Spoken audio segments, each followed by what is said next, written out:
საღამოშვიდობის თქვენ ობიექტურ აზრს უყურებთ, მე ჟურნალისტი ელზა ჩუბინიძე ვარ. არჩევნები ქუთაისის თვითმმართველობაში დაგეგმილი რეორგანიზაცია და ქალაქის მთავარი ფინანსური ბიუჯეტი დღეს ამ თემებთან დაკავშირებით ვილაპარაკებთ, თუმცა არჩევნების თემით დავიწყებთ სადამკვირვებლო მისიების ძალიან მკაცრი შენიშვნები და ოპოზიციის მოთხოვნა ვადამდელი საპარლამენტო არჩევნების შესახებ საარჩევნო სისტემის შეცვლასთან ერთად გიორგი თევდორაძე გაერთიანებული ოპოზიციის წარმომადგენელი იქნება გადაცემის პირველი ბლოკის სტუმარი. გამარჯობა ბატონო გია. დიდი მადლობა რომ მობრძანდით და მონაწილეობთ გადაცემაში. ინტერაქტივის კითხვა დღეს შეეხება ქალაქის მთავარ ფინანსურ ბიუჯეტს. იგეგმება თუ არა სწორად 2019 წლის ქუთაისის ბიუჯეტი გადავწყვეტეთ ეს კითხვა დაგვესვა დღეს ჩვენთვის, რადგან არჩევნებთან დაკავშირებით ჩვენი წინა გადაცემების ინტერაქტივის გამოკითხვა იყო. ქალაქის ბიუჯეტთან დაკავშირებით, როგორც უკვე გითხარით, გადაცემის მეორე და მესამე ბლოკში ქუთაისის მერიისა და საკრებულოს უმრავლესობის წარმომადგენლები, ასევე ოპოზიციის წარმომადგენელი საუბრებს. მანამ კი ისევ არჩევნები ბატონო გია. დავიწყოთ შედეგების შეჯამებით. საქართველოს მეხუთე პრეზიდენტი ბოლოჯერ პირდაპირ არჩევის წესით სალომე ზურაბიშვილი გახდა. ოპოზიცია არ ცნობს არჩევნების შედეგებს, მოკლედ რომ ვთქვათ.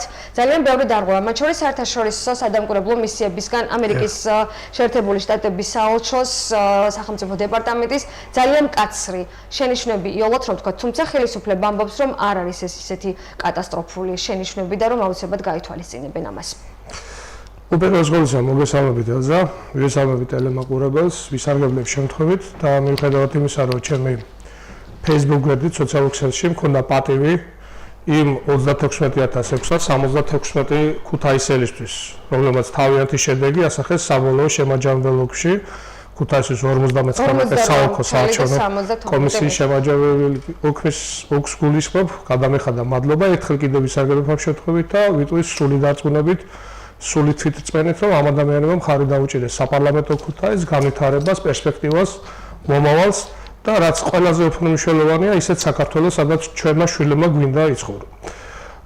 ჩემს პასუხს ამ თქვენ შეკითხვაზე დავიწყებდი უინსტონ ჩერჩილის გენიალური სიტყვებით, რომელიც მან ათწლეულების უკან თქვა, არჩევნების საწინააღმდეგოდ ალბათ იკვარებდა საშუალო სტატისტიკურ ამორჩეველთან ხუთწუთიანი საუბარიც, მაგრამ კაცობრიობას დემოკრატიაზე უფრო უკეთესი მმართველობის ფორმა არ მოუგონებია.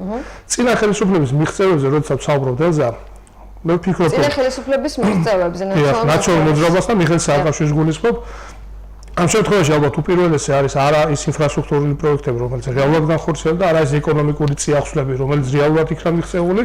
მიუხედავად უამრავი შეცდომისა, ალბათ თავარი დემოკრატიული მონაპოვარი, რასაც ქვია ხელისუფლების ლეგიტიმიურად არჩევნების გზით სხვა პოლიტიკური ძალისთვის გადაცემა და 2012 წელს მოახერხა მიხეილ სააკაშვილმა საკუთარ თავში, მან და მისმა პოლიტიკურმა ძალა მოვიპოვეთ და ვნახეთ ეს ზალა და ჩვენ ყოველგვარი ესეთი ზედმეტი გაძალიანების გარეშე და ვერავინ იტყვის რომ 2012 წლის არჩევნები გაყავდა 2012 წლის 1 ოქტომბერს გადავეცით ესე რომ ვთქვათ მართლობითი ბერკეტები ქართულ ოცნებას.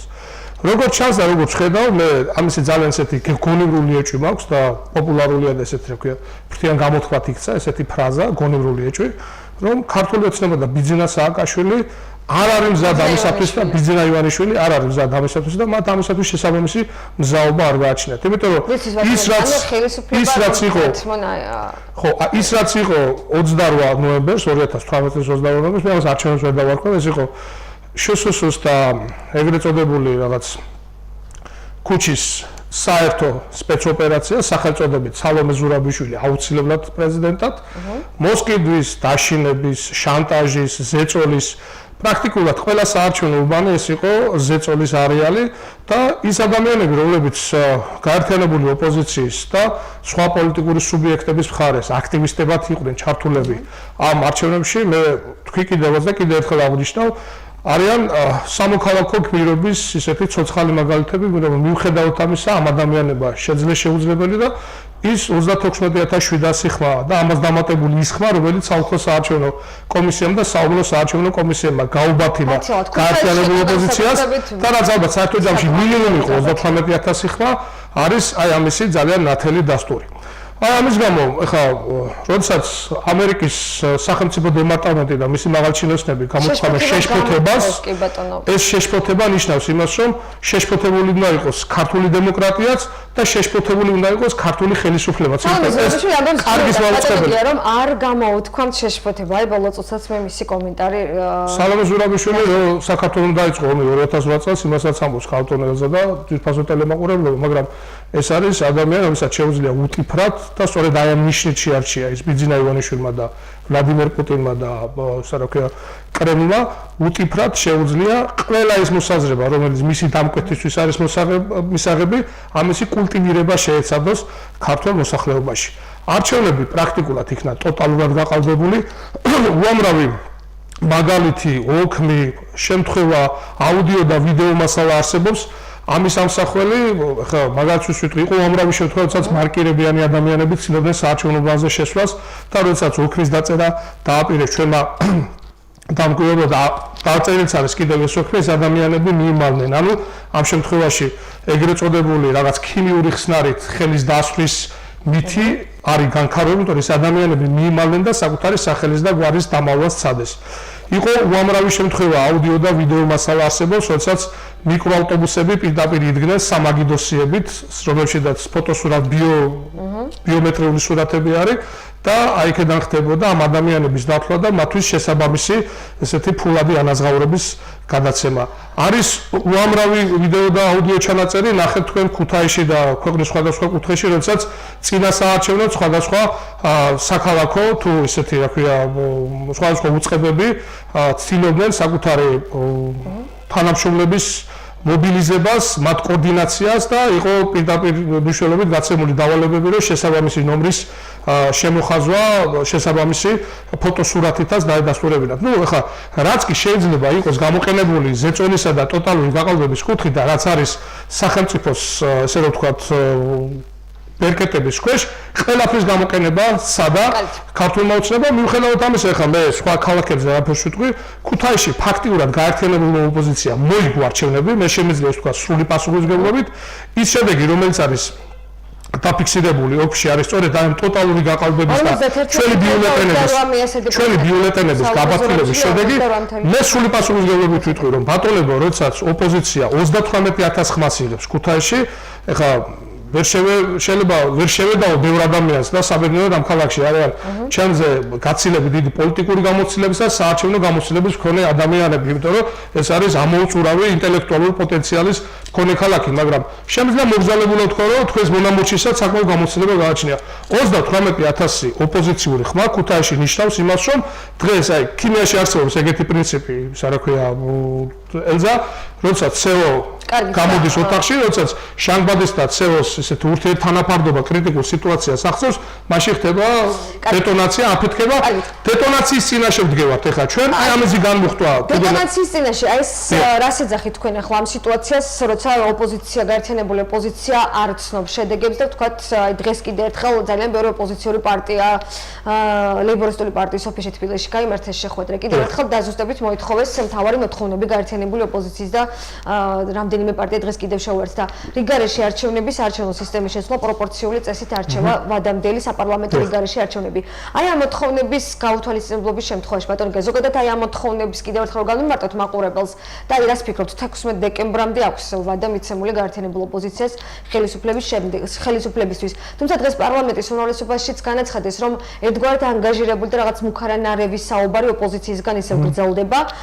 მაშინ როცა თქვათ ინაუგურაციაც უნდა ჩატარდეს, თუმცა ინაუგურაციის პროცესით დედაქალაქს გაარიდეს. ყოველ შემთხვევაში გარიდება არ დარქვა მას მართლმა გულბო, თუმცა ოპოზიცია ამბობს, რომ გაარიდეს ეს პროცესები თბილისს დაგეგმილი აქციის გამო. აი ზოგადად ელზა, მიუხედავად იმისა, რომ ეხლა მე და თქვენ ძალიან დიდი ასაკის აღზრდით, მე თქვენზე უფროსი ვარ, ასაკით თქვენს კარგად გემახსოვრებათ და მე ძალიან კარგად მახსოვს და ეს არის ჩვენი ქვეყნის უახლოესი ისტორია, როდესაც ოპოზიციური სპექტრი კონცენტრირდება ხოლმე, კონსოლიდირდება ხოლმე მთლიანად ხელისუფლების საწინააღმდეგოდ, რა მოყვება ამას.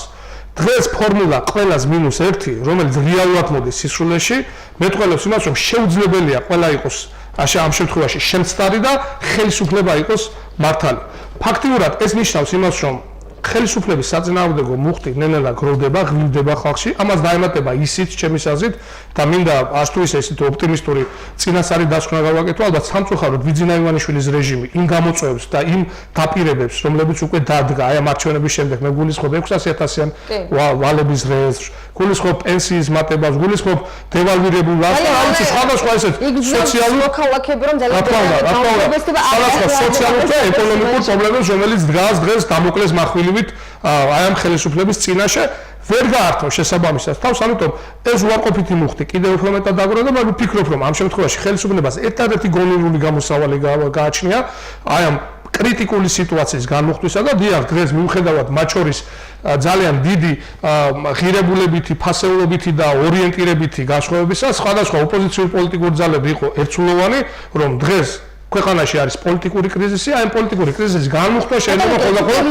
მადამდელი საპარლამენტო არჩევნების. და დავასრულებ, თუ შეიძლება თქვენ ისება საარჩევნო სისტემა კი აუცილებლად უბრალოდ ჩაგეკითხებით. მაშინ რეალური შედეგი რა იქნება? აი ამ ეგ მინდა გავაკეთო, დიდი მადლობა რომ შეგიძლია დამოწმოთ, მაგრამ მადამდელი საპარლამენტო არჩევნები უნდა ჩატარდეს არა აი ამ კვაზი საარჩევნო სისტემის მეშვეობით, რომელსაც უამრავი ხარვეზე გააჩნია, უამრავი ხარვეზე გააჩნია საარჩევნოებთან აგიტაციის დაშვებით, უამრავი ხარვეზე გააჩნია ბიულეტენების გაბათილების მხოლოდ და მხოლოდ უმრავლესობის ხელის აწევის გადაწყვეტით და რა ვიცი, კიდე თავარი მნიშვნელოვანი ხარვეზი აი ამ საარჩევნო სისტემისა ეს არის მაჟორიტარული სისტემა, რომელსაც სხვათა შორის 2012 წლამდე მისი მთავარი მოთხოვნა იყო ქართულ ოცნებას გულისხმობ, როდესაც იგი იყო წინა საარჩევნო კამპანიაში ჩართული. საპარლამენტო არჩევნების შემთხვევაში ცოცნება მოიგებს საპარლამენტო არჩევნებს. აი ბევრი წელი. ოცნება უამრავ რაიმეს ამბობს და ოცნება 60%-ელო და ქუთაისში პირველ ტურში და მეორე ტურში ფიქრობდა რომ დამაჯერებლად მოიგებდა. ოცნება ჩვენ მეოთხე შესანიშნავ წელსაც გვპირდებოდა, მაგრამ მივეჩვიეთ რომ ამობენ ერთს, თამდოს რეალურად სრულდება სხვა რაღაცა. მაშინ მით უმეტეს თუ კი ოცნება თვის რომ მას შეუძლია მარჩვენების მოგება, მაშინ გამოდის რომ მას დასაკარგიც არაფერი აქვს და ამით ამ შემთხვევაში შეუძლია ორი კურდღელი მოკლას, ერთი რომ განმუხტოს აი ეს კრიზისული სიტუაცია და მეორე გაიხანგრძლივოს მისი ხელისუფლებაში ყოფნა. ამიტომ მაშინ უნდა დაყვეს ხალხის ნებას გონიერი და მე ვფიქრობ რომ ესეთი ხალხის დაკვეთის შემსრულებელი და ხელისუფლების ნებისმიერი არჩეული ხელისუფლების მთავარი პრეროგატივა, მისი მთავარი ვალდებულება, მისი მოსახლეობის დაკვეთის შესრულება, იმიტომ რომ ჩვენ იმიტომ ვიჩემთ ხელისუფლებას, რომ იგი იყოს ჩვენი ნებასურვილის და ჩვენს ვერ მისთვის დაკისრებული ნებელობის გამახორციელებელი, ამიტომ მისთვის საუკეთესო გამოსავალია. არ არის გაცხადებული და თავისთავად ალბათ ახლა თქვენს არის საუბრობთ ამასთან დაკავშირებით, თუმცა აი მაინც სავარაუდოდ თქვათ, როგორ ფიქრობთ, რომ აი თქვენი პროგნოზი როგორია, ვარაუდი, როგორ შეიძლება განვითარდეს მოვლენები თუ კი ხელისუფლებაც როგორც თქვენ ამბობთ არ წავიდა ამ დათმობაზე და არ დაინიშნა. მე ვიქნები ძალიან გუცველი ელზა სამომავლო პროცესები და ჩემი პროგნოზი ოპტიმისტური არ იქნება ხელისუფლებისთვის და ძალიან ვფიქრობ და ვშიშობ და ძალიან მინდა რომ იგი იყოს ოპტიმისტური ქვეყნისათვის, იმიტომ რომ ღმერთმა დაგვიფაროს რაიმე სამოქალაქო დაპირისპირებისგან, ამ შემთხვევაში მინდა ვთქვა რომ პასუხისმგებლობა არის მხოლოდ და მხოლოდ ხელისუფლებას და როდესაც იგი ოპოზიციას ფიქრობს დააკისროს ეს პასუხისმგებლობა, ეს არის მისი მხრიდან ასევე უპასუხისმგებლობის გამოვლენა, იმიტომ რომ პოლიტიკურ პროცესებზე ნებისმიერ ქვეყანაში პირველ რიგში პასუხისმგებელი არის ხელისუფლება და მინდა ვთქვა რომ შეიძლება ეს პროცესები არ წავიდეს ისეთი ელმისებური სისწრაფით, როგორც ეს ამ შემთხვევაში ჩემი თანაგუნდელების რაღაც გარკვეულ ნაწილს წარმოუდგენია, მაგრამ არც ისე ნელი და ისე გაჭიანურებული იქნება, როგორც ეს ხელისუფლების მომხრეებს უნდა. მე ვფიქრობ რომ თუ ეს ყველაფერი ესე გაგრძელდა გამორიცხული არ არის გაზაფხულზე ან შემოდგომაზე ჩვენ გვექნეს უკვე არახელისუფლების მიერ ნებადართული არამედ ხალხის მიერ მოპოვებული ვადამდელი საპარლამენტო არჩევნები ამ შემთხვევაში აი ამ სიტუაციის განმუხტვის ყველაზე კარგი საშუალება არის შეცვლილი საარჩევნო კოდექსი და ვადამდელი საპარლამენტო არჩევნები. დიდი მადლობა გიათ ევდორაძე გახდათ გადაცემის პირველი სტუმარი, რამდენიმე წუთში მეორე სტუმართან ერთად ბრუნდებით. ჩვენი ეთერში ბრუნდებით და გადაცემის მეორე ბლოკის სტუმარი მერაბ მეშველიანი, ქუთაისის აკრებულოს დეპუტატი, პარტია ევროპული საქართველო. დიდი მადლობა ბატონო მერაბ რომ მოგზავნით და მონაწილეობთ გადაცემაში. აი ძალიან ბევრი თემა მინდა მე დღეს თქვენთან ერთად გავიარო, თუმცა ძალიან მოკლედ არჩევნების შედეგებით შევაჯამოთ. ევროპულმა საქართველომ გაერთიანებული ოპოზიციის კანდიდატს დაუჭირა მეორე ტურში მხარი. მოგესალმებით. რა იყო ეს შედეგები?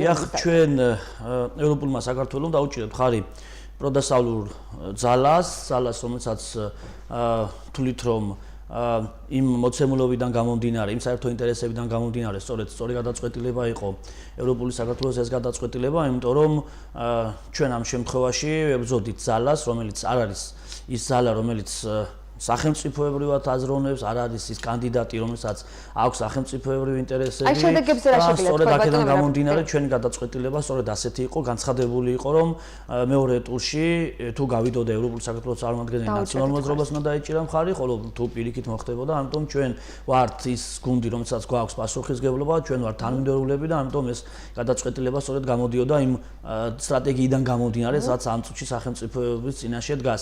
არჩევნებთან დაკავშირებით ბატონო გია მისაუბრა და მე დავესესხები, რომ ეს იყო ძალიან საერთოდ რთული არჩევნები და ამ არჩევნების პერიოდში გამოყენებული იყო ფაქტიურად ყველა ის მექანიზმი, ყველა ის მეთოდი, რომელმაც უნდა განეპირობია, მე ჭყალებში ვიტყოდი სახელმწიფო პარტიის გამარჯვება და ესეც მოხდა სამწუხაროდ, მე ქუთაისის სინამდვილესთან დაკავშირებით ვიტყვი და განმეორდები, რომ მე მიმაჩნია, რომ ოპოზიციამ გაიმარჯვა ქუთაისში, იმიტომ რომ ის შედეგი, რომელიც დაიდო ქალაქში, რომელიც დაიდო ამ აქტივობიდან გამომდინარე, ვთქვი, რომ ძალიან მნიშვნელოვანი იყო და რომ არა ხელისუფლების სხვადასხვა მექანიზმის გამოყენება და გამოყენებული იქნა სხვადასხვა მეთოდები, სხვადასხვა რესურსები, ფაქტურად შეიძლება ითქვას, რომ სამართლიანად არჩევნების ჩატარების შემთხვევაში ყველა ვარიანტში ოპოზიციის გამარჯვება გარდაუვალი იყო და ქუთაისში გაბათილებულები, ამას დაემართა ციხის ხმები და ასე შემდეგ და ასე შემდეგ. მე ვიტყოდი იმას, რომ ეს განპირობებული იყო რამოდენიმე მნიშვნელოვანი ფაქტორით და მე ამას გავამახვილო მინდა ყურადღება. ერთი ის არის, რომ ცენტრალური ხელისუფლების არაპროგნოზებადი, უბრალოდ ისეთი რეფორმები, რომლებიც მოსახლეობა იყვანა ძალიან მძიმე ეკონომიკურ მდგომარეობამდე, მოსახლეობა ძალიან მძიმე სოციალურ მდგომარეობაში იმყოფება და ცხადია ეს პროტესტი განპირობებული არის იმ დაპირებების არ შესრულებით, რომელსაც ოცნება ხელისუფლებაში მოსვლის პერიოდში მიდიოდა და ყოველგვარი იმედები მათ ამ შემთხვევაში გაუტყუნა ხელისუფლებამ, ეს ერთ და მეორე ადგილობრივ დონეზე ამავდროულად დავამატებდი მნიშვნელოვნად პარლამენტის საკითხს, იმიტომ რომ ფაქტიურად ჩვენ ქალაქში დაიკარგა თავისი ფუნქცია, რაც პოლიტიკურ წრეთან იყო დაკავშირებული, რაც საპარლამენტო მოწყობასთან იყო დაკავშირებული და იმ მნიშვნელოვან აუცილებლობასთან და იმ შედეგთან, რაც უნდა მოყოლოდა ზოგადად. ანუ შედეგები განაპირობა ერთ-ერთი ძალიან გასაზღვრელია და მოსახლეობა პროტესტი გამოხდა. მიუხედავად იმისა, რომ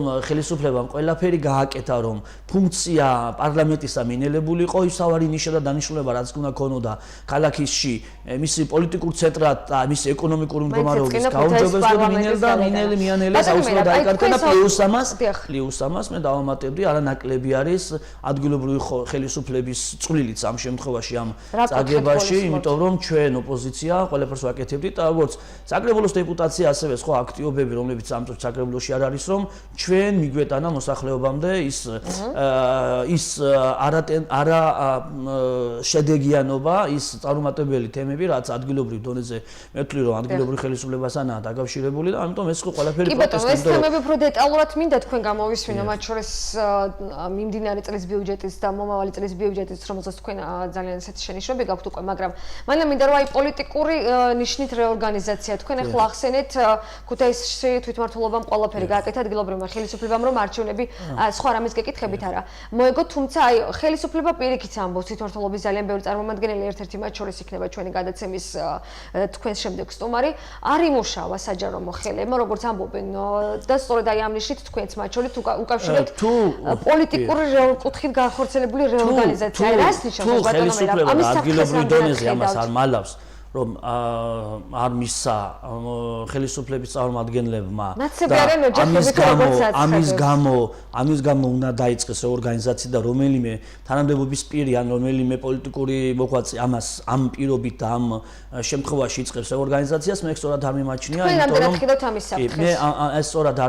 იმიტომ რომ რეორგანიზაცია უნდა ხდებოდეს აუცილებლობიდან გამომდინარე, რეორგანიზაცია უნდა ხდებოდეს იმ საჭიროებიდან გამომდინარე, რომელიც შეიძლება ქალაქის სინამდვილეში დადგეს და არც და არაც არ უნდა ხდებოდეს პოლიტიკური ნიშნით, იმიტომ რომ ჩვენ თუ ვაშენებთ სახელმწიფოს, რომელსაც დემოკრატიის მთავარი ნიშანი უნდა იყოს სიტყვის თავისუფლება, ამ შემთხვევაში ჩვენ არ უნდა ვეციოთ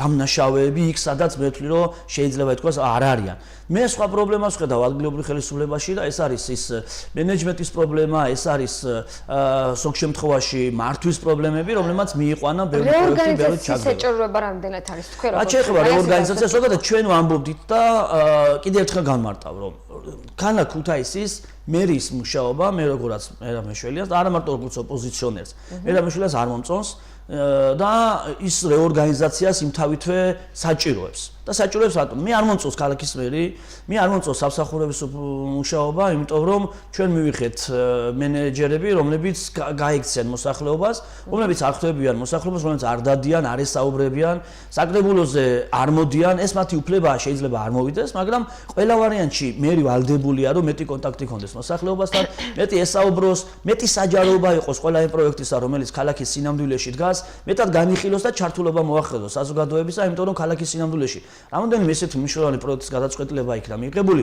რომელსაც მოსახლეობის აზრი გათვალისწინებული არ იქნა ეგ საკითხები ფართოდ გაშვებული, არ იქნა განხილული საკრებულოში, კომისიებში, ამიტომ მე მერიის მუშაობით როგორც ასეთი უკმაყოფილო ვარ და ამ უკმაყოფილებას არ ვამბობ, იმიტომ რომ ოპოზიციო მე ვცდილობ და შეძლებს დაგვარა ვდებ ყველა იმ დოკუმენტაციას, რომელიც შემდეგ ხდება განხილვის საკითხი.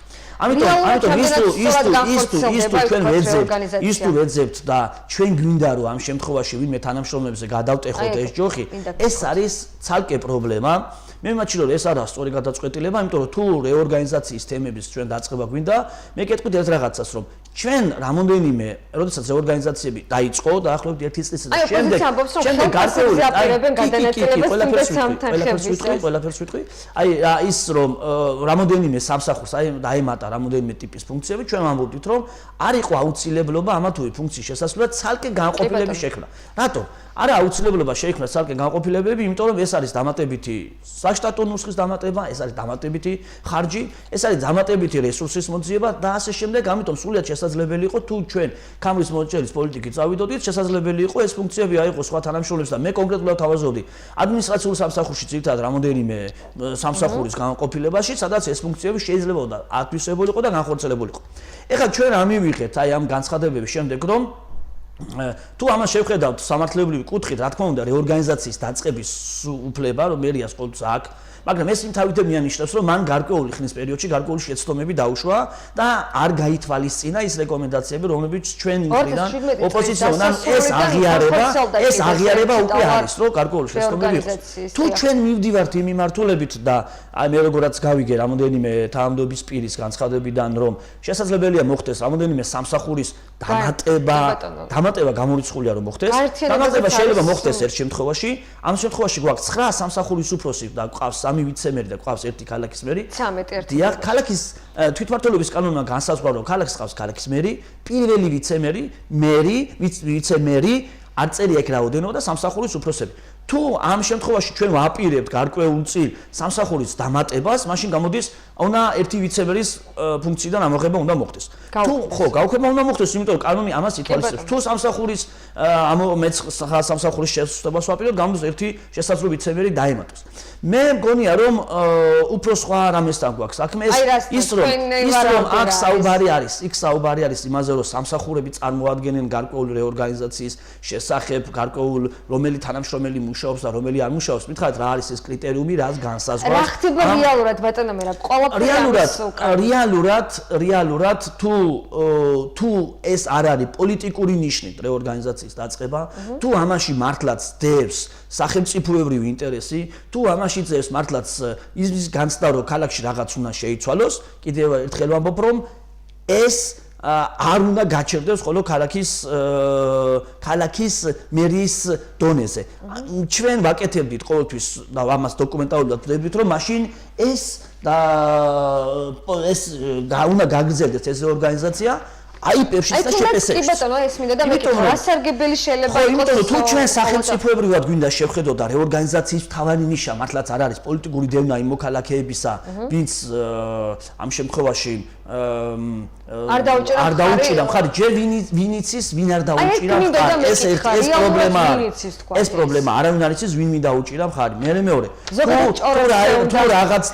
თუ რაღაც ტიპის სამუშაოები რომელიმე თანამშრომელმა არ შეასრულა, ჩვენ ამას ვამბობდით, რომ პრობლემა არსებობს, ესე იგი სამსახურის უფროსის პრობლემა, ანუ სამსახურის უფროსებმაც უნდა დავიდეს მაშინ ეს ცვლილებები და მე მივესწავლები თუ ეს რეალურად ქალაქის ინტერესებიდან გამომდინარე განხორციელდება და თუ ჩვენ წინ მივდივართ, მაშინ შევეხოთ აიპებსაც და შევეხოთ შეპესებსაც, იმიტომ რომ ჩვენი სტატისტიკის მიხედვით, ჩვენი ციფრობრივი მონაცემების მიხედვით, ჩვენ ვაკეთებდით გადაცხადს, რომ დაახლოებით 28 მილიონამდე არის აიპების და შეპესების ბიუჯეტი და დაახლოებით 18 მილიონი აქედან ხელფასები არის და ჩვენ ვაკეთებდით ბატონო ჩემო განაცხადს იმის შესახებ, რომ ძალიან დიდი ფუნქციებია ეგ, ძალიან დიდი თანამშრომლები არის ხელშეკრულებით აყვანილი. მე შემიძლია ციფრობრივად და სტატისტიკურად გითხრათ ამის შესახებ, ჩვენ არაერთხელ დაგვიდგენია, რომ გვისაუბრეთ უბრალოდ ელემენტარულ სვიტყვი რა, მაშინ როდესაც კულტურის აიპში ძველი მონაცემებია, მაგრამ ამ ძველი მონაცემების შემდეგ აქ არ მგონია რამე შესრულიყო, თუ არ დაემატებოდა ციფრობრივად, მაშინ როდესაც კულტურის აიპში 293 თანამშრომელი და აქედან 78 ადამიანი არის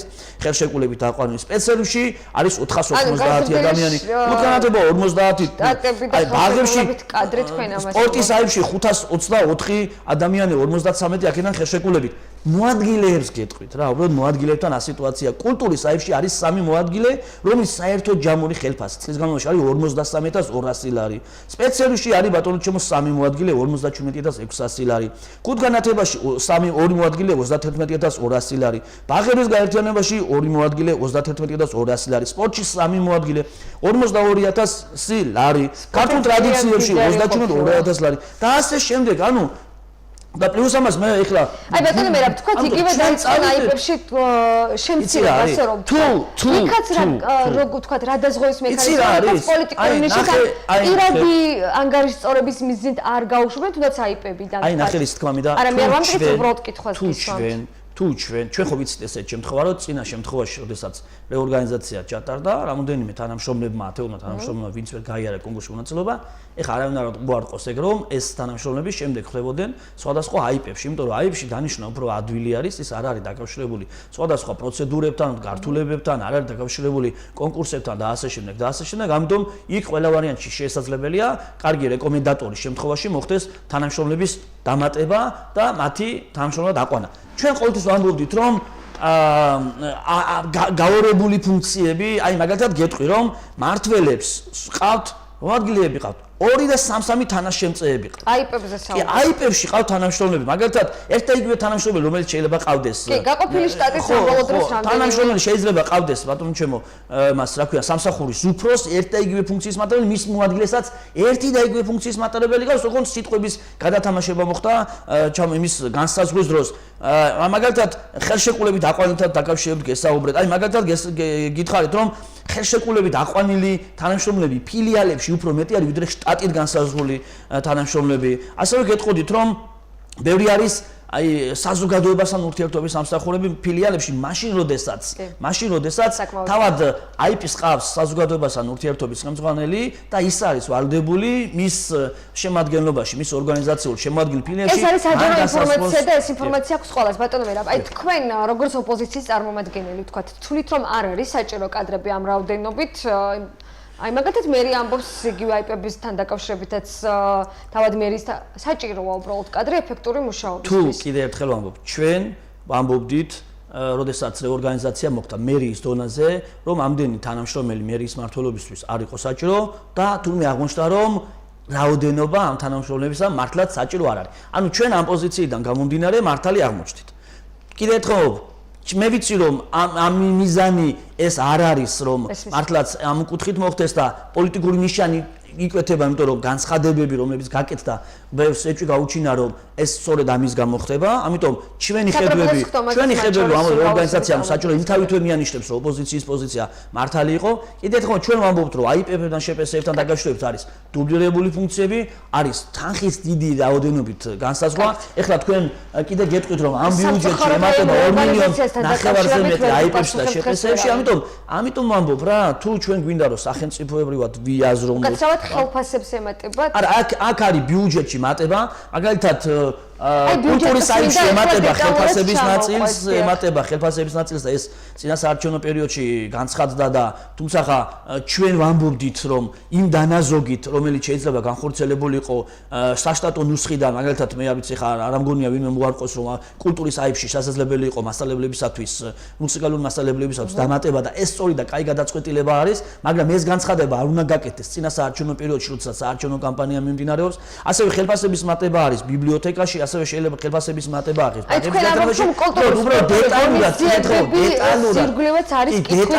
დეტალურად სად როგორ ემატება მე ეს ინფორმაცია არ მაქვს იმიტომ რომ კომისიაზე ამ საკითხების განხილვები არ მომხდარა იმიტომ რომ კომისიაზე როდესაც განმიდიოდით ბიუჯეტს როდესაც განმიდიოდით ეს ბიუჯეტი დაბრუნდა მერიაში ნაჩქარევად ამიტომ ამბობთ რომ ნაჩქარევად არის დაბრუნდა ეს ბიუჯეტი უკან ეხლა მიმდინარეობს ბიუჯეტის პროექტზე მუშაობა ამიტომ როდესაც შემოვა შესაძლოა რომ შეცვლილი იყოს გარკვეული ციფრები და მე მივესალმები თუ შეცვლილი იქნება იმიტომ რომ წარმოდგენილი ნაწილის მიხედვით და არა მარტო ამ სამპე არის სხვა გაერთიანების ცენტრებსაც დამატებული აქვს მათ შორის ნაციონალური მოძრაობის ოპოზიციას ფრაქციის წარმომადგენლებსაც გულისხმობ ჩვენ მათაც შევთავაზეთ დღეს ეთერი მოკლე განმარტებისთვის რომ ვთქვათ საკრებულოს მეორე ოპოზიციური პარტიის ნაციონალური მოძრაობის ფრაქციის წარმომადგენლები თუმცა სამწუხაროდ ვერ მოახერხეს მათ ეთერში მოსვლა ინფრასტრუქტურისა და საბინაო კუთხით არის შემცირებული როგორც რატო აი აქ ვთქვათ მე მაგალითად აი ვიტყოდი ესეთ რაღაცას და მე ამ ბიუჯეტში რაც ძალიან მომეწონა და ვნახე ეს იყო ის რომ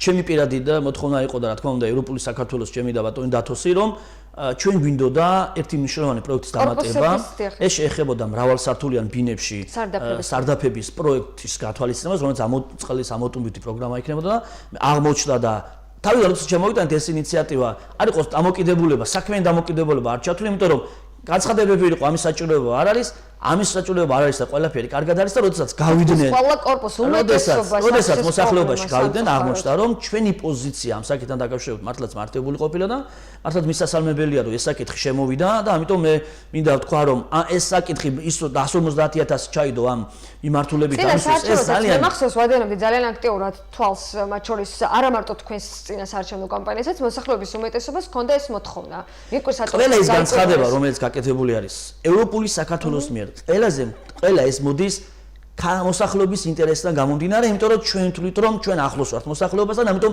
ყოველდღიური ურთიერთობა გვაქვს ამ ადამიანებთან, ამიტომ საკმარისი არის, თუმცა სამუშაოების დაწყებისათვის ეს მნიშვნელოვანია ძალიან, ну ამას ჭირდება ცალკე პროექტის შედგენა, ამას ჭირდება პრიორიტეტების განსაზღვრა, სად მივდივართ, როგორ მივდივართ, ამიტომ მე ვიღებ მზათავარ რომ ყველაზე მთავარი შენიშვნა რაც თქვენ გაქვთ ქუთაისის თავარ ფინანსურ დოკუმენტთან დაკავშირებით. მე ვთქვი ეს და არცა უფროს კითხვა დაუტოვეთ რომელიც იქნება. დავითს პროფესიონალია და დავითი ამ შემთხვევაში შემსრულებელია ის არ განსაზღვრავს პოლიტიკას, მასაც ეთქვიან ის ასრულებს და ეგ მან გააკეთა ის რაც მას დავალება მისცეს, ეს ერთი, მეორე ბატონმა დავითმაც იცის, იმ კომისიის წევრებმაც იციან და რომელიც კომისიის წევრი მეც ვარ, მე ამ შემთხვევაში ორ კომისიაში ვარ, საფინანსოში და ახალგაზრდობა კულტურაში, ჩვენ როდესაც გავდიოდით ბიუჯეტს, მე მქონდა ბევრი შეკითხვები ქონდა ასევე უმრავლესობის წევრებსაც, მე ჩემი ძირითადი შეკითხვები იყო იმაზე, რომ ბევრი პროექტი, რომელიც კულტურა და სპორტში იყო წარმოდგენილი, მას ჭირდებოდა დამატებითი წარმოდგენა ინფორმაციულ დონეზე და ჩვენ ეს ინფორმაცია იმ შემთხვევაში ვერ მივიღეთ და პლუს ამას, რაც ნათლად თვალში საცემი იყო, რომ მაგალითად იყო ალბათ 80% იმ პროექტებისა, რომელიცაც დაფინანსება, აი მაგალითად ვამბობ, იყო რაღაც გარკვეული პროექტები, რომელსაც 2017-ში იგივე დაფინანსება აქვს ბიუჯეტში, 2018-ში, 2019-ში, ანუ ჩვენ ისეთ თქმა გვინდა, რომ ეს პროექტი იმდენად წარმატებულია და თუ წარმატებულია და ჩვენ ბიუჯეტში უნდა გავითვალისწინოთ, ფინანსური კლება ან მატება ამ პროექტს უნდა შეხვდეს ყველა ვარიანტში. ხო ეკონომიკური მდგომარეობა შეიცვალა, ხო რაღაც შეიცვალა, ხო რაღაც ტრეინინგისთვის, მასალების შესყიდვისთვის, თუნდაც ან რაღაც გაზეთის გამოქვეყნებისთვის თუ სხვა აქტივობისათვის გარკვეული ცვლილებები ფინანსურ ნაწილში არის. ამიტომ მე მჯერა, რომ ჩვენი პოზიცია რაც იყო, რომ ეს ამ ციფრებს ჭირდება დათვლა, რომ ჭირდება ყველა ვარიანტში იმ ჯგუფებისთვის, ვისაც სურვილი აქვთ, რომ ამ მერის ამა თუ იმ ბიუჯეტის, ამა თუ იმ პროექტის გამანაცვლებლები იყო. მოვიდოდენ კომისიას და უფრო მეცაც ინფრასტრუქტურა შეეხება, კულტურასაც და აიპოსაც.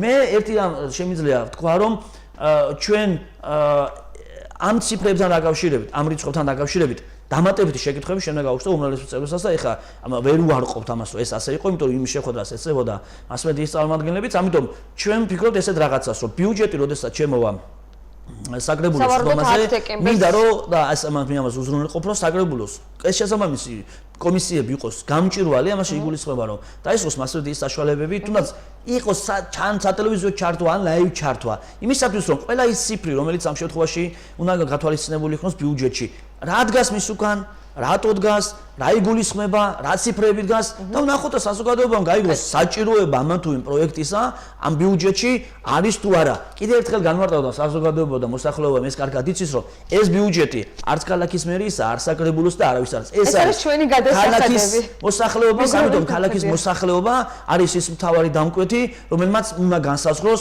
სად რაში უნდა იხარჯოს თუ არ ვეკითხებით მაშინ ესე უნდა უზრუნველყოთ რომ ჩვენ მაინც შევძლებთ რომ გაიგოს მოსახლეობამ სად მიდის მათ გარეშე გარკვეულ რიცხვები და ციფრები, ამიტომ ჩვენ საჯაროებას უზრუნველყოფთ კომისიის ხმას. დიდი მადლობა მერაბ მეშველიანი, ქუთაისის საკრებულოს დეპუტატი, ევროპული საქართველოს წევრი გახდათ გადაცემის მეორე სტუმარი, რამდენიმე წუთში რეკლამის შემდეგ ბრუნდებით. სარევზე კომისია ვიყავ. ჩვენ ისევ ეთერში ბრუნდებით და გადაცემის მესამე სტუმარი ალეკო ახალაძე, ქუთაისის საკრებულოს უმრავლესობის წევრი პარტია ქართული ოცნება. გამარჯობა, ძალიან დიდი მადლობა ბატონო ალეკო, რომ მობრძანდით და მონაწილეობთ გადაცემაში.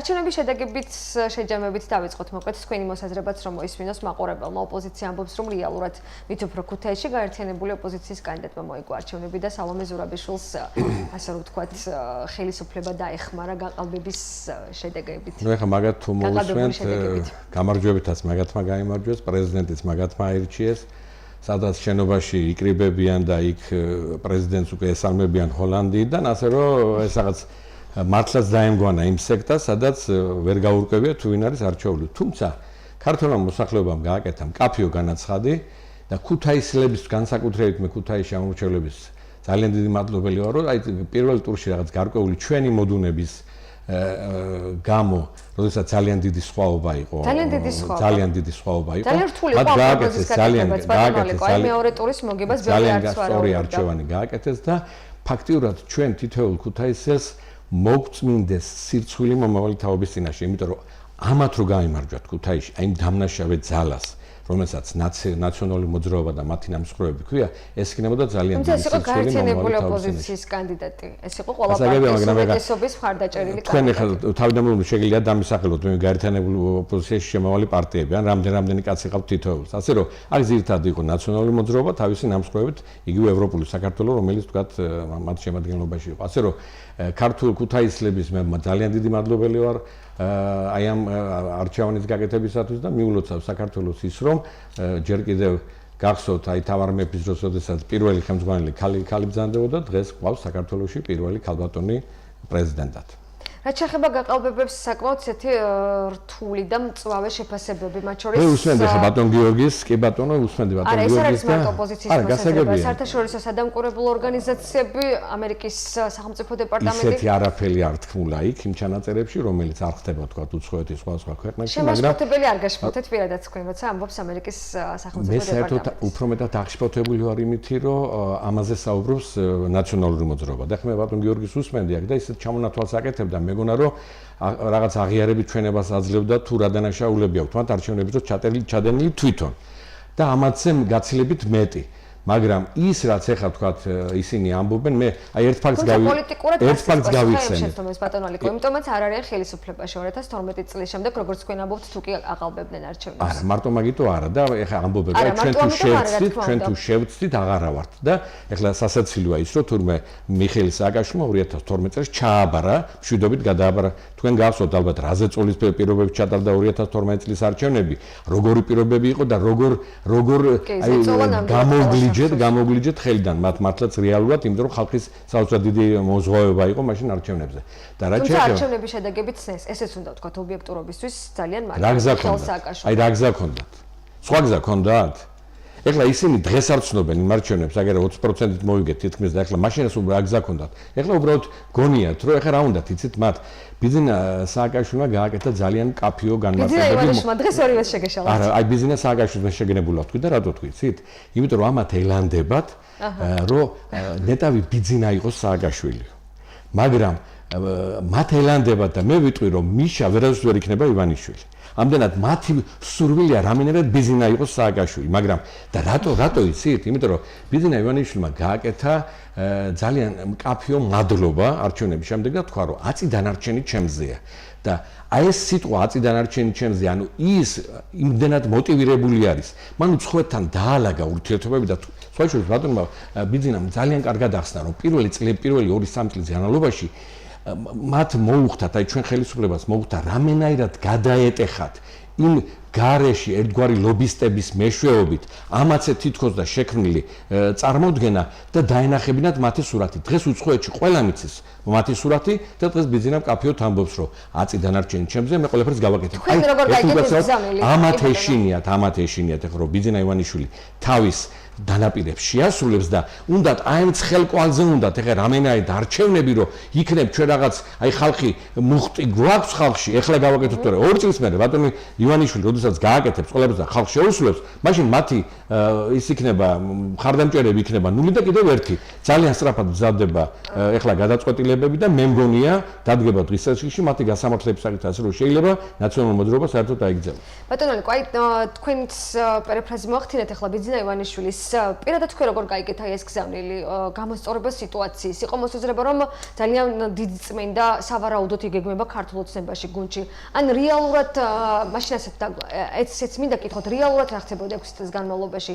აი თქვენს უმრავლესობის ძალიან ბევრი წევრიც აღიარებს რომ თუნდაც სოციალური და ეკონომიკური კუთხით ქვეყანაში ძალიან სერიოზული პრობლემებია. რატო აქამდე თქვათ ვერ მოხერხდა თუნდაც როგორც თქვენ ამბობთ ივანიშვილამდე ინფორმაციის მიტანა? აი მე ერთ ნაწილობრივ შევეხი ამ თემას რომ ბატონმა ბიზინამ ძალიან კაფეოდ გააკეთა განცხადება რომ უცხოეთში ისე ქონდათ ამ 9 წლიან რეჟიმის პირობებში თავიანთ ლობისტებში დამჯდარი მოსაზრებები და ეს რა თქმა უნდა აისახებოდა ქვეყანაშიც. ძალიან როგორი თემები იყო, იცით რომ მათ ჯერ კიდევ იყო მოსაზრებები იმისა რომ ისინი რასაც გვეუბნებოდნენ ნაცები, ნაციონალური მოძრაობა და ეხლა დღეს ახალი პარტია თქვა ქართული ოცნება გვეუბნება სხვას შეიძლება აქ ფულის ჩადება. ეხლა ყველა დარწმუნდა რომ აქ შეიძლება ინვესტიციების მოზიდვა, აქ არის ის ძალა რომელსაც შეუძლიათ დემოკრატიული არჩევნები ჩაატაროს და სხვა შორის თქვენ გეკითხებთ ეხლა რა თქმა უნდა არა გასაგებია მაგრამ გახსოვთ როდესმე რომ მეორე ტური ყოფილიყო ნაციონალური მოძრაობის დროს მათ ხო მეორე ტური ვერ წარმოედგინა თქვენ დემოკრატიულად რა თქმა უნდა აი ზუსტად დემოკრატია იყო ის რომ მეორე ტური მათ შემთხვევაში წარმოუდგენელი იყო რა თქმა უნდა სხვა შეფასება ექნებათ მაგრამ აი ამ კითხვაზე გამცენ პასუხი რატო არ იყო მათ დროს მეორე ტური გუნდში წმენდას რამდენად ელოდებით და მე აი უკვე რეორგანიზაციაზე და თქვენს სოფლიო განცხადებასთან დაკავშირებითაც მინდა გითხოთ. მე ხა ეს არ არის საკითხი რომელიც ჩემი პრიორიტეტი იყოს რაიმე ვთქვათ და მე თვითონ ვერ თვებოდი ამ საკითხებში მაგრამ ის რაც პარტიის თავმჯდომარემ დაანონსა მე მგონია რომ აი კოჰაბიტაციამ, გარკვეულმა კოჰაბიტაციამ სერიოზული მავნე შედეგებამდე მიგვიყვანა, ამდენად ეს კოჰაბიტირებული ნაცები ჩვენთანაც ძალიან ბევრი არის, იგივე ქართულ ოცნებაში და მიმაჩნია რომ მათი თვალთახედვი და მათ თვალსაჩინო და ინფორმიულობა უფრო მეტად გაცილებით მეტია პარტიის თავმჯდომარეზე, რა თქმა უნდა ეს ამას მოულის თვითონ. ანუ თქვენ ეს მინდა სწორად გითხოთ, საკმაოდ ხმაური მოხდა თქვენს განცხადება შემდგომ საკრებულოს ხდომაზე პოლიტიკური ნიშნით და შენობის დაქვემდებარებაში არსებულ უამრავ აიპებში სხვაგან და სხვაგან არის ძალიან ბევრი საბოტაჟნიკი ცოლშვილიანად თქვენ უკეთ გემახსოვრებათ ახლა უბრალოდ მე არ მაგრამ არა პოლიტიკური ნიშანი მე სიტყვა არ მიხსენებია საერთოდ თუმცა როცა საუბრობთ განსხვავებულ პოლიტიკურ გემოვნებაზე თუნდაც ან პოლიტიკურ კუთვნილებაზე იგივე ნაციონალური მოძრაობის წარმომადგენლები აქ არის უკვე პოლიტიკური ნიშნით გათავისუფლება არა ქალბატონელზე მე გეტყვით თქვენ ერთ მაგალითს 3 თვის წინ მერიამ შემოიტანა განაცხადი რომ 3 ქუჩაზე მის რეაბილიტაციისათვის დაემატებინათ თანხები და აი ამ თანხების დამატების თაობაზე ნაციონალურ მოძრაობამ იგივე ჩემ წინა ყოფმა პიროვნებამ ატეხეს ერთი ამბავი რომ თუ თქვენ ახლა ამ ქუჩებს გააკეთებთ ამ თანხას გამოყოფთ ეს იქნება პირდაპირ მინიშნება მოსახლეობისათვის რომ თქვენ ისინი მოისყიდეთ წინასაარჩევნო ესე იგი რა გამოდის ხალხს ქუჩებიც არ გაუკეთოთ იმიტომ რომ წინასაარჩევნო ხდება ამდენად ისინი პოლიტიკურ სარჩურს ყველაფერს მიუყენებენ კანონი გრძალავს გარკვეულ ქმედებას არა გარკვეულ ქმედებას რომ არ ჩაითვალოს არა, ეს აბსურდია, გზის კეთება შესაძლებელია და აუცილებელია ყოველთვის, რათა მოსახლეობის კეთილდღეობა. ხო და აი ეს ამასაც პოლიტიკური სალჩული დაუდეться. ახლა რაც შეეხება ჩემს განცხადებას. მე მკაფიოდ გავაკეთე, რომ ამ შენობაშიც მეთქი და მათთან დაკავშირებული ყველა IP-შიც არის ძალიან ბევრი საბოტაჟნიკები და იცით რა ხდება სინამდვილეში? მოდის მოსახლეობა, რა თავის განცხადებით, თავის გულის ტკივილით და გარკვეული პიროვნებები ამას შეგნებულად აფერხებენ, ამ დავალების შესრულებას უფრო და უფრო აჭიანურებენ და შემდეგ ყველა ისრები მოდის მერიაზე და საკრებულოზე. ახლა მე თქვენ კითხვას, თქვენ არა, აი მოსახლეობას ვაძლევ კითხვას. თქვენ აი პატივცემულო მეგობრებო, გჭირდებათ მერიაში ბიუჯეტიდან დაფინანსებული ისეთი ხალხი, რომელსაც ხელფას ჩვენ უხდით მომქმედი ხელისუფლება და ამ დროს ისინი აჭიანურებენ თქვენს დავალებებს და შეგნებულად არაკეთებენ. მე კატეგორიულად ვთქვი, რომ ესეთი საბოტაჟნიკები, შემფერხებლები და შეფერხების მესვეურები, მიუხედავად მისი პარტიული კუთვნებისა, აუცილებლად უნდა იყოს წასული სამსახურიდან. თუმცა ამას უფრო ხმაური მოხდა იმის გამოც, რომ ეს განცხადება თქვენი ცნობილი მეორე ტურის შემდეგ იყო და ოპოზიციამ ახსნეს, რომ საჯარო მოხელეებმა, რომლებიც არ იმუშავეს სალომე ზურაბიშვილზე, ისინი მოყვებიან ახლა აი ამ პოლიტიკურ წმენდაში. ბატონო ნიკო, მანამ არ იყო პირველ ტურამდე მეთქვა როგორ არ იქამდე. აი ეს მინდა კითხოთ, მანამ არ იყო შესამჩნევი, თუნდაც თქვენთვისაც. აი პირველ ტურამდე რომ მეთქვა ესაკითხი ამას ეწოლათ აგითხვამდნენ, ეხლა ვამბობ და აღექვამენ როგორც პოლიტიკური ნიშნით, ასე რომ ენას ძვალი არ აქვს. შეგეკამათაც და ერთგვარად. იმიტომ რომ თვითონ ვერ გაიგო, ახლა მე როგორც შემდეგ ჩანაწერსაც უყურე, როგორც ჩანს იმ პერიოდში რაღაც ალბათ გვერდით საუბრობდა, მან ზუსტად ვერ აღიქვა რა ხდებოდა და მე პირად საუბარში აღნიშნა კიდევაც რომ მან ზუსტად ვერ გაიგო ჩემი პათოსით ნათქვამი განცხადება და მე მივეცი რიონსაც თქვა თქვენ არ დაპირისპირება არ არის. ყველაფერი გარკვეულია და არ მგონია რომ დაპირისპირება იყოს. კარგი, თქვენ როგორც ვთქვათ, მესმის რომ საუბრობთ ხალხზე, ვინც თქვენი სიტყვებით რომ ვთქვათ, აფუჭებს შეგნებულად საქმეს, მაგრამ რეორგანიზაცია რამდენად არის საჭირო? გარდა აუცილებელი. რეორგანიზაცია არის აუცილებელი იმისათვის, რომ მენეჯმენტის პრობლემაზე საუბრობს ოპოზიცია. მე ვამბობ რეორგანიზაციას. ეხლა რეორგანიზაციას თქვენ რას დაარქვეთ იქ მენეჯმენტის კუთხით, რაღაც გარკვეული სამსახურების უფრო ოპტიმიზაციის კუთხით და სხვები აქ უკვე გაწერილი იქნება რის გამო, მაგრამ რეორგანიზაცია არის აუცილებელი.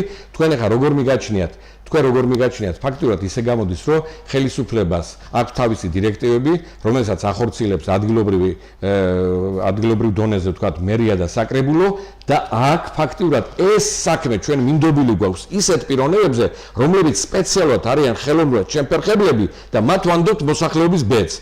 უნდა დამთავრდეს ეს კოჰაბიტაცია, თქვენ აი რო ნახოთ ის ჩართვა, რომელიც შემდეგ მე კომენტარი გავუკეთე ტელეკომპანია რიონს, მე Facebook-ზე დავდე და როგორი გამოხმაურება აქვს. მოსახლეობა როგორ დროულად ელოდება იმას, რომ აი ესეთი შემფერხებლები ქეჩოთი უნდა გამოიყაროს იმ შენობიდან, სადაც ქვია ბიუჯეტით ანაზღაურება და ხა კერძო კომპანიებში იმდენი კომპანიები აქვს ნაცებს, რომლებიც ჯერ კიდევ ფუნქციონირებს, წაიყვანონ და ამუშაონ იქ თუ მათ ყავთ აქ ჩაბუდებული, მაგრამ ნახეთ როგორ არიან შეშინებული არიან, აი ჭაობში არიან ყელამდე ჩაფლული ქალბატონელზა, ჭაობში არიან ყელამდე ჩაფლული, სხვაგან უკვე აღარ მიესვლებათ და ეპოტინებიან ამ ნაციონალურ მოძრაობას, მაგრამ დამერწმუნეთ ქართველი მოსახლეობა ნაციონალურ მოძრაობას სულ მალე გაწევს. აი ორივე მხრიდან პირობითად ორივე მხარე რომ თქვათ, თქვენ არ ფიქრობთ რომ აი თუნდაც მოსახლეობის რაღაც ნაწილის უკაცრავად ამ ტერმინზე ჩათრევაც რაღაც ძალადობრივი, რაც თქვენ ახლა თქვით რომ უხარია, ერთგვარად არის ძალიან დამღლელი. არ თვლით ასე, აი ნებისმიერ ჩათრევა რა.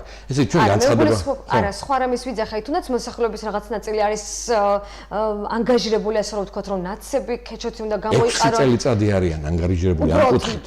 აი ამ კუთხით არიან 6 წელიწადი. ეხლა შენელდა და ჩვენ სხვა შორის ცივი შხაპი, რომელიც ბძანა ბატონმა ბიძინა ივანიშვილმა, ზუსტად ცივი შხაპი გადაგვასხა მოსახლეობა, იმიტომ რომ 6 წელიწადი ითხოვდნენ იმას, რომ არ აქვს კოჰაბიტაციას. არამედ აი ეს დამნაშავე ძალა უნდა გასამართლდეს და ჩვენ რა გავაკეთეთ. იქ კიდე მოღალატე ელემენტების იმითი რაღაც ენის სისინით, ესე დავარქვათ, იმიტომ რომ ისინი მართლაც შემოპარული იყვნენ, შემოსრელებული იყვნენ ჩვენს მართულ ხელისუფლებაში, მოხდა ის, რომ ჩვენ გავაკეთეთ ეს კოჰაბიტაცია, რომელმაც დაღიდაასო ქართული ეკონომიკის სწრაფ განვითარება. დამნაშავების დასჯას მოსახლეობის ძალიან დიდი ნაწილი ითხოვდა, რა თქმა უნდა, მაგას ელოდებოდა, მან გეთანხმებით, ეს იყო სწორედ ერთ-ერთი მთავარი დაპირება თქვენი ხელისუფლების წინასაარჩევნოდ გაცემული, როცა 2012 წელს თქვენ გადაიბარეთ ქვეყანა მმართველობა, ძალიან ბევრი დანაშაული წინა ხელისუფლების მიერ ვიძახ, ზოგადად ხელისუფლების გასამართლებაზე ძალიან ბევრ წარმომადგენელს ჰქონდა, მათ შორის სისხლის სამართლის დანაშაულიც ჩადენილი. ეხლა მინდა ძალიან მოკლედ მოვისმინოთ მერიის იურისტის განმარტება იმ მიმდინარე რეორგანიზაციასთან დაკავშირებით. სამწუხაროდ ირაკლი გეორგაძემას დღეს ეთერში მოსვლა ვერ მოახერხა კომენტარი, რომელიც ჩვენმა გადამღებმა ჯგუფმა ჩაწერა. 2017 წლის ნოემბრის თვეში დაიწყო რეორგანიზაცია და 18 წლის დასაწყისში უკვე თუ არ ვცდები 3 იანვრისთვის დასრულებული იყო რეორგანიზაციის პროცესი, თუმცა მის მერე უამრავ საკანონმდებლო ნორმაში შევიდა ცვლილება, რამაც აუცილებლობა გამოიწვია რეორგანიზაციის პროცესის ხელმეორედ დაწყებისა. რეორგანიზაცია არ გულისხმობს არც წმენდას, არც ვინმეს გათავისუფლებას, რეორგანიზაცია ეს არის საჯარო დაწესებულების ინსტიტუციური ცვლილება.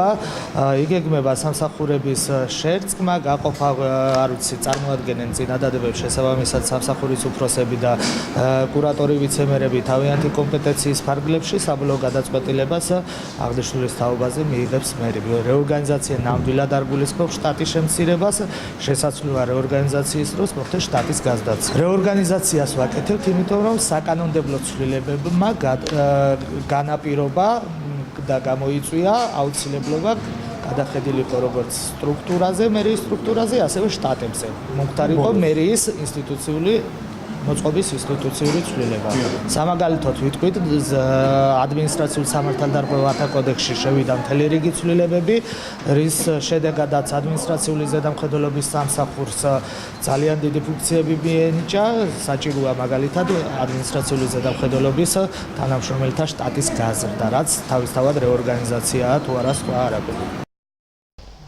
მოკლედ ასეთი გავხდეთ მერიის იურისტის მოსაზრება, საკმაოდ ხმაურიანი პროცესი იქნება. ალბათ ეს რეორგანიზაცია ყოველ შემთხვევაში ოპოზიცია ამბობს, რომ პოლიტიკური ნიშნით შესაძლოა მოხდეს მერიიდან და მის დაქვემდებარებას. რატო ძალიან ბევრი ხალხი ეგულებათ ნაციონალური მოძრაობიდან იქა თუ რატო შიშობენ ეს? რატო აფორიაქტენ ეს? აი თქვენ კითხვა არ გიჩნდებათ სუბთა ადამიანურად. ისე აფორიაქტენ. ისე არა პოლიტიკური არც გვიხსენებიათ, ჩემგან არ მოსულა, წამოსულა არც იურისტთან წამოსულა. კიდე გეუბნებით, იმათ აწყობთ ესე რომ დაუდვან ეს არჩული და ახლა მოდი ესე ვთქვათ, ოპოზიციონერობა, რაიმე ინდულგენციაა?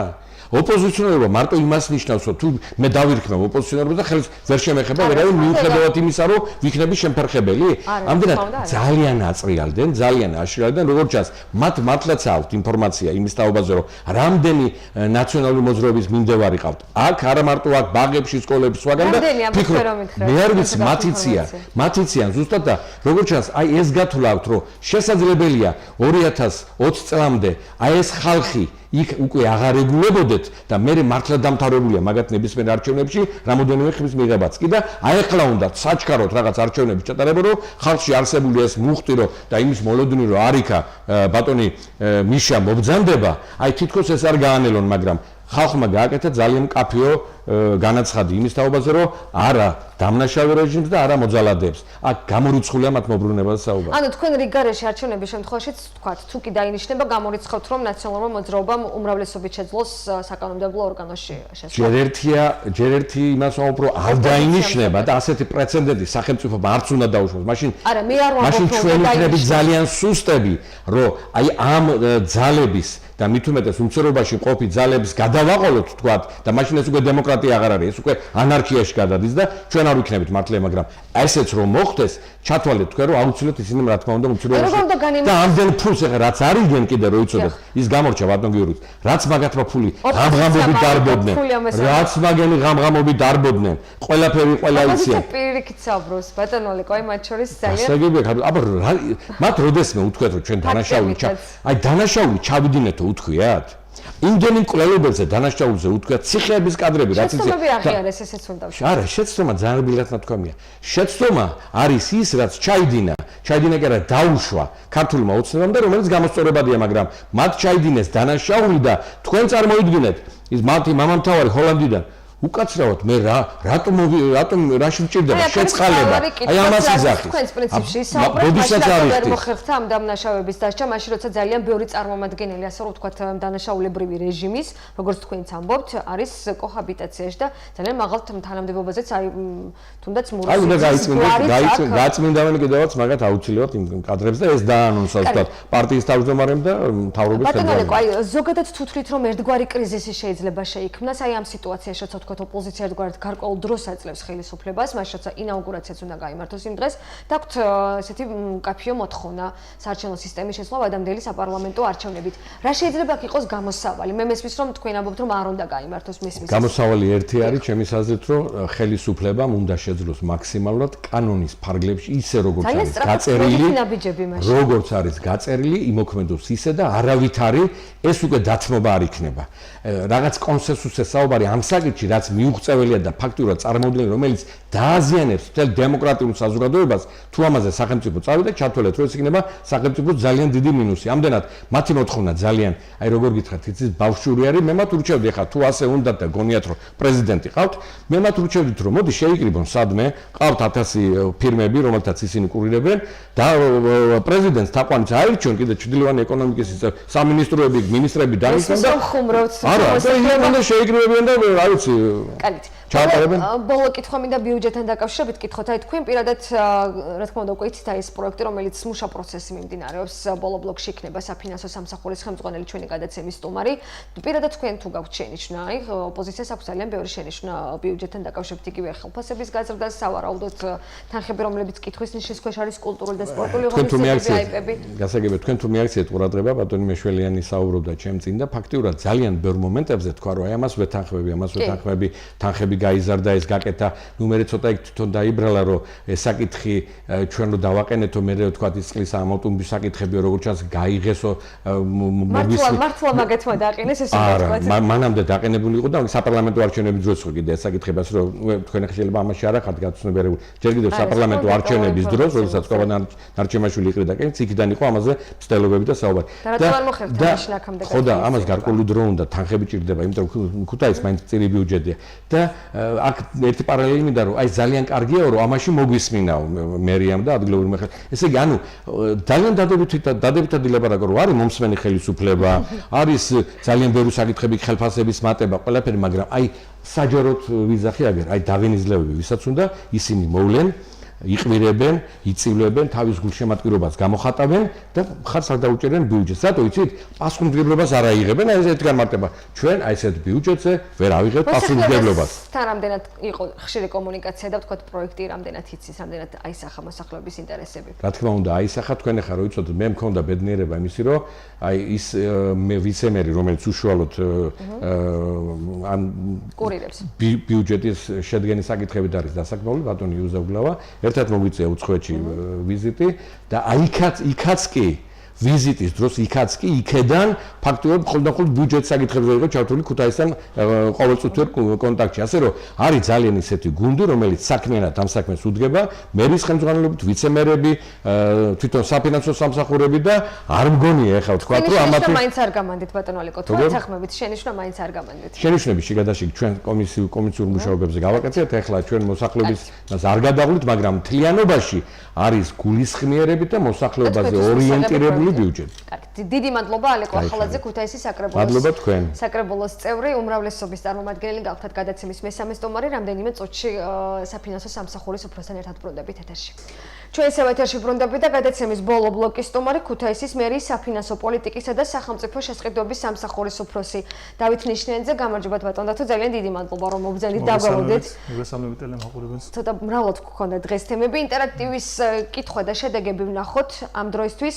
სწორად იგეგმება თუ არა 2019 წლის ქუთაისის ბიუჯეტი მაყურებლის 60%, ვინც ახლა გადაცემას უყურებს და შესაბამისად მოისმინა ოპოზიციის მოსაზრება და ახლა მოусმეს მერიის წარმომადგენელსაც 60%-ის მოსაზრებით ქუთაისის მთავარი ფინანსური დოკუმენტი სწორად იგეგმება 40%-ის მოსაზრება გახლავთ გასხოვებული. ბატონო დათო, მოდით 40%-ით დავიწყოთ. მაყურებლის უკაცრავად 40%, რომელიც ახლა გადაცემას უყურებს, არის შენიშვნები. მათ შორის შენიშვნები აქვს ოპოზიციასაც ძალიან სერიოზულიც ასეთაც ვთქვათ, მით უფრო როცა საუბრობენ ცხოვრობენ შესაძლებლობაზე აიპების ხელფასების ძალიან ბევრი კითხვის ნიშნები, კულტურული და სპორტული ღონისძიებების, ასევე ინფრასტრუქტურული პროექტები, რომელსაც წინა წელთან შედარებით არც დაემატა, არც მოაკლდა თანხა. ზოგადად თქვენი შეფასება როგორია და მთავარი რაც შეიძლება გაითვალისწინოს მერიამ საკრებულოს შენიშვნებიდან. უპირველეს ყოვლისა ესე მოგესალმებით, მივესალმები ასევე ტელემაყურებელს. რაც შეეხება შენიშვნებს 2019 წლის ბიუჯეტის პროექტთან დაკავშირებით შენიშვნებს, რომლითაც ჩვენ დაგვიბრუნდა ბიუჯეტი 25 ნოემბერს მერიაში, ეს შენიშვნები არ იყო ისეთი შენიშვნები, რამაც შეიძლება გამოიწვიოს ძირეული ცვლილებები. ძირითადად იყო რაღაც მცირე შენიშვნები, ინფრასტრუქტურის კუთხით მცირე თანხების გადანაცვლების შესახებ, იყო ახალგაზრდულ ღონისძიებებში კონკრეტული ღონისძიების დამატების შესახებ და ისეთი შენიშვნები, რაც ცხადყოფს და კიდევ ერთხელ მიანიშნებს აღმასრულებელი და წარმომადგენელი ორგანოების შორის საქმიან და ჯანსაღი ურთიერთობის დადასტურებაზე. საბოლოოდ რამდენით განისაზღვრება მთავარი ფინანსური დოკუმენტი? 2019 წლის ბიუჯეტის პროექტი ჩვენი წარდგენილი მონაცემებით განისაზღვრება 54,960,000 ლარით და აქვე მინდა აღვნიშნო, რომ წინა წლის დამტკიცებულ ბიუჯეტთან შედარებით 900,000 ლარიანი ზრდა გვაქვს. დამტკიცებულ ბიუჯეტს თუ შევედრებთ, რა თქმა უნდა, შედარებას ვერ გავაკეთებთ მე-6 წლების ბიუჯეტი, რომელიც დღესდღეობით სხვაობა ნაკლებობის კუთხით, რაზეც ოპოზიციაც ამახვილებს. ამ სხვაობაზე ქონდა ოპოზიციას კომენტარი გააკეთა რამოდენიმე კვირის წინ, თუმცა კიდევ ერთხელ მინდა აღვნიშნო, რომ არანაირად არ შეიძლება მე-6 წლების ბიუჯეტი შეადარო 2019 წლის ბიუჯეტის დამტკიცებელი ბიუჯეტის პროექტს, რადგანაც 2019 წლის ბიუჯეტის პროექტში ჯერ ასახული არ არის რეგიონული განვითარების ფონდიდან გამოყოფილი თანხები. სავარაუდოდ რამ თუ იქნება, ალბათ რა თქმა უნდა იქნება რეგიონული ფონდიდან დახმარება. ისევ დავიწყებ 2019 წინა წელთან შედარებით ნაკლებს ვარაუდობთ თუ არა? ისევ დავიწყებ 2018 წლის ბიუჯეტის პარამეტრების შედარებას 19 წლის პროექტთან, ანუ რეგიონული განვითარების ფონდიდან გამოყოფილი თანხებით. ჩვენ 2018 წელი დავიწყეთ 8 მილიონი ლარით, ანუ 8 მილიონი იყო პირველ ჯერზე გამოყოფილი. მე წლის მეორე ნახევარში გამოიყო კიდევ დამატებით 3 მილიონი, ხოლო 2019 წლის დასაწყისში თავიდანვე ველოდები ჩვენ 11 მილიონი ლარის გამოყოფას რეგიონული განვითარების ფონდიდან, ხოლო წლის მიმდინარეობის პროცესში ასევე დამატებით კიდევ 5 მილიონს და მნიშვნელოვნად მოახდენს აღნიშნული თანხები ბიუჯეტის გაზრდას. ვარაუდობ, რომ 70 მილიონსაც მიაღწევს და იქნება ეს ისტორიული მაჩვენებელი. თქვენ ადარებთ პარამეტრებს მესვის, აი თვისობრივად განსხვავებული რამდენად არის მიმდინარე წლის და მომავალი წლის ბიუჯეტი, აი თქვათ სად გადანაწილდა ინფრასტრუქტურაზე არის კლებადობა, ჩვენ მე შევეცდებით უფრო დეტალურად სამსახურების უფროსებისგანაც მოვისმინოთ ინფრასტრუქტურის კუთხით იქნება აუცილებლად მატება, პირველ რიგში მატებას გამოიწვევს. რატომ საუბრობს ოპოზიცია ნაკლებობაზე? ოპოზიცია საუბრობს, იმიტომ რომ მე-6 წლების ბიუჯეტი შეადარა 2018 წელზე მაქვს საუბარი, 2019 წლის დასამტკიცებელი ბიუჯეტის პროექტი იგივე კუთხით 10 მილიონით იქნება შემცირებული, როგორ არ იქნება, როცა რომ რეგიონული განვითარების ფონდიდან გამოყოფილი თანხები განისაზღვრა ჯამში 11 მილიონი და ჯერ ჩვენ 2019 წლის ბიუჯეტის პროექტში არ აგვაქვს გათვალისწინებული, რადგან მთავრობის განკარგულება უნდა გამოვიდეს იანვრის თვეში რეგიონული განვითარების ფონდიდან თანხის გამოყოფის შესახებ. და რაც შეეხება თქვათ აი კულტურულ ღონისძიებებს, აი აქ მეშველიანმა ისაუბრა ამასთან დაკავშირებითაც.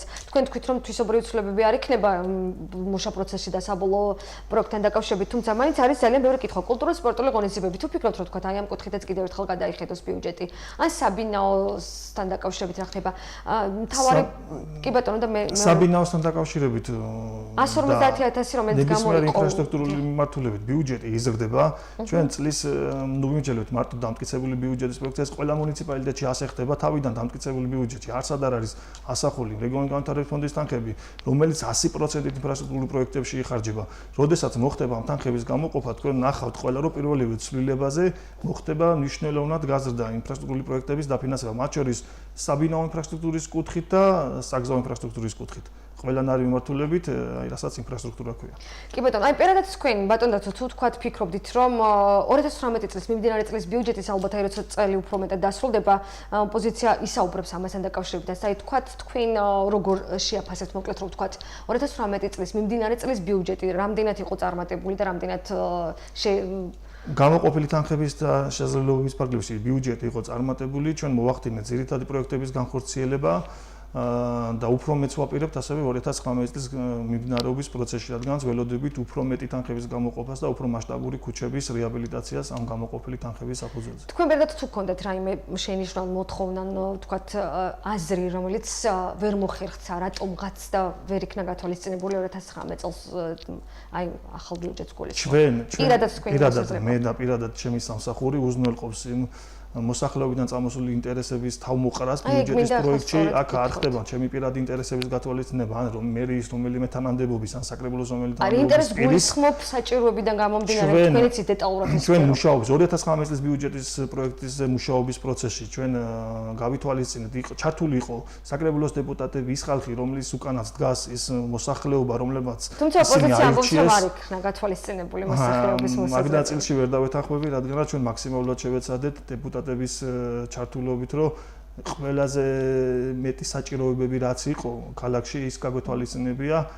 ოღონდ კიდევ ერთხელ ხაზს გავუსვამ ბიუჯეტის ჩვენი შესაძლებლობის ფარგლებში. ბიუჯეტის პარამეტრები საბოლოო რაც იქნება, მე ვამბობ, რომ 70 მილიონამდე გაიზრდება, მაგრამ არც ეს არ არის საკმარისი და კიდევ უფრო მეტი თანხების მობილიზებაა საჭირო.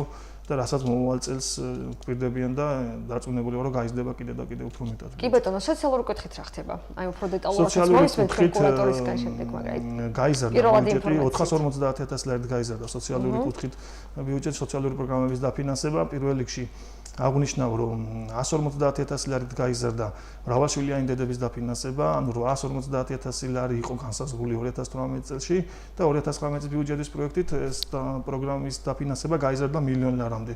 ასევე რაც კიდევ მნიშვნელოვანია, აუტისტური სპექტრის დარღვევის მქონე ბავშვების ხარდაჭერის პროგრამა 125.000 ლარი იყო გათვალისწინებული 2018 წლის ბიუჯეტში, ხოლო 2019 წლის პროექტში 300.000 ლარი გვაქვს უკვე გათვალისწინებული და კიდევ მოვახდენთ თანხების მობილიზება საჭიროების შემთხვევაში. ანუ თქვენ ამბობთ, რომ 70 მილიონამდე სავარაუდოდ წლის ბოლომდე 70 მილიონამდე ველოდები, რომ ქუთაისის მუნიციპალიტეტის ბიუჯეტი მიაღწევს 70 მილიონ ლარს ტრანსფერების გათვალისწინებით და ასევე გრანტის მობილიზების საშუალებით, რომ მილიონამდე გრანტს ველოდებით ნარჩენების მართვის პროგრამის დაფინანსებაში. კი ბატონო, პირველადი სახით ქუთაისის მთავარი ფინანსური და რაც შეეხება ბიუჯეტის დაფინანსებას 54 მილიონ ლარამდე. 54 მილიონ 960.000 ლარია ჩვენი შედგენილი პროექტი და საბოლოო ჯამში მიაღწევს 70 მილიონიან ნიშნულს.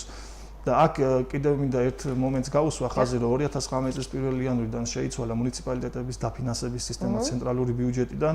გათანაბრებითი ტრანსფერის და საშემოსავლო გადასახადის ნაცვლად ხდება DGG-ს ცენტრალურ ბიუჯეტში მობილიზებული DGG-ს თანხის 19%-ის მიმართვა მუნიციპალიტეტების ბიუჯეტში.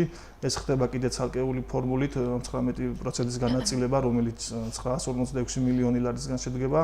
ამ ფორმულაში მონაწილეობას იღებს ტერიტორია, მოსახლეობის რაოდენობა, 0-დან 6 წლამდე ასაკის ბავშვების რაოდენობა, 6-დან 18 წლამდე ასაკის ბავშვების რაოდენობა და ასევე მაღალმთიანი რეგიონის სტატუსი.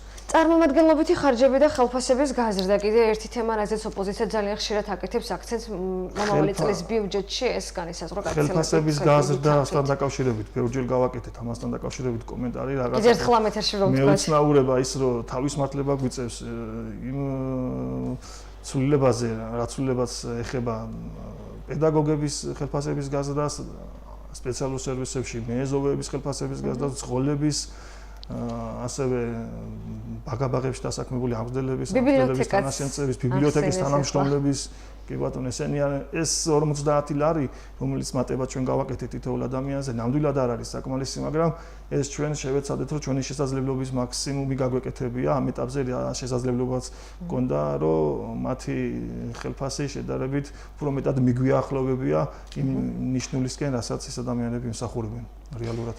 კარგი, დიდი მადლობა დავით ნიშნიანიძე, ქუთაისის მერის საფინანსო პოლიტიკისა და სახელმწიფო შესყიდვების სამსახურის უფროსი ამბობს, რომ 2019 წლის ქალაქის მთავარი ბიუჯეტი მოსახლეობის ინტერესების გათვალისწინებით დიდწილად შედგა და რომ საკმაოდ მატებასაც საკმაოდ ციფრით 70 მილიონ ლარამდე ცვლილებებით, დამატებებით, ტრანსფერებითა და გრანტების შედეგად შეადგენს. სავარაუდოდ როდის ვარაუდოთ ბატონდათ, რომ თქვა შეივსება წლის განმავლობაში პირველი შესვენება მოხდება პირველივე ცვლილებაზე, რომელიც იანვარში ან ივლისის დასაწყისში განხორციელდება, ხოლო როდესაც ჩვენ დავიწყებთ ამ 11 მილიონის ათვისებას პირველი ჯერზე გამოყოფილი თანხის, ანუ მალევე დაიწყება ეს პროცესი. მალევე წლის მეორე ნახევრამდე ვფიქრობ, რომ კიდე დამატებით მოხდება გამოყოფა, პლუს ამას დაემატება გრანტი, რომელიც მილიონ ლარამდეა. და საბოლოო ჯამში პირველ 6 თვეში მოხდება ყოველ შემთხვევაში თანხების მობილიზება სერიოზულად, როგორც თქვენ ახლა. წლის ნახევრამდე პირველ 6 თვეში ვარაუდობ, რომ მოხდება. აღნიშნულ პერიოდამდე აუცილებლად. დიდი მადლობა თქვენ კიდევ ერთხელ და მადლობა თქვენ რომ გიყურეთ. მომავალ ოთხშაბათს კვირის მთავარი თემით შევხვდებით. ნახვამდის.